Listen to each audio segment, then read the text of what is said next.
Salam, hər vaxtınız xeyir olsun dostlar. Deməli bugün 25 sentyabr 2025-ci ildir.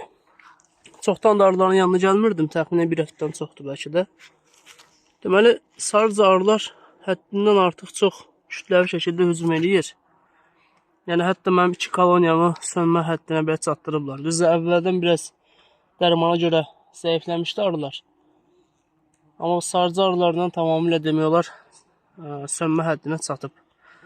Burada sadəcə elədiyim nədir? Butulkadır. Kəsmişəm, yuxarı hissəsini kəsib ağzı kesilmişəm. İçərisinə mürəbbə suyu, ya adi su. Bu şərbətdir. Şərbət tökə bilərsiniz və yaxud da ət ata bilərsiniz. İçərisinə bir su tökə bilərsiniz. Sarıca arılarını bu şəkildə cəlb eləyir. Arılar içəri girirlər. Çıxmaq üçün isə bu kənarlardan çıxmağa çalışırlar, amma çıxa bilmirlər.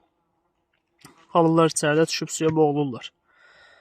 Yəni bu az da olsa qarşısını alır. Koloniyalara yönəlməkdənsə bu cür qidalara yönəltmək olar sarıca arıları. Həmçinin bəzən eşşək arıları da gəlir. Yəni eşşək arıları düz gəlib yeşiyin ağzından bəzən arını götürüb aparırlar, amma koloniya içərisinə çox da girə bilmirlər. Çünki belə deyim, koloniyanı daraltma aparmışam bu cür. Bir arının keçə biləcəyi yer qoymuşam. Yəni çox yer qoymamışam.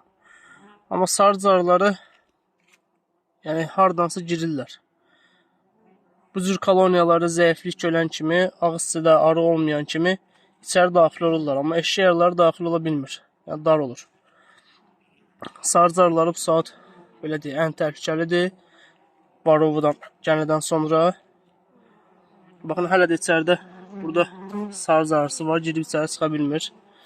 Koloniya sönənə qədər əl çəkmir. İçəridə nə varsa hamısını daşıyır. Yəni yumurtalar var, bal, ölü arılar, hamısını. Ona görə tədbir görmək lazımdır.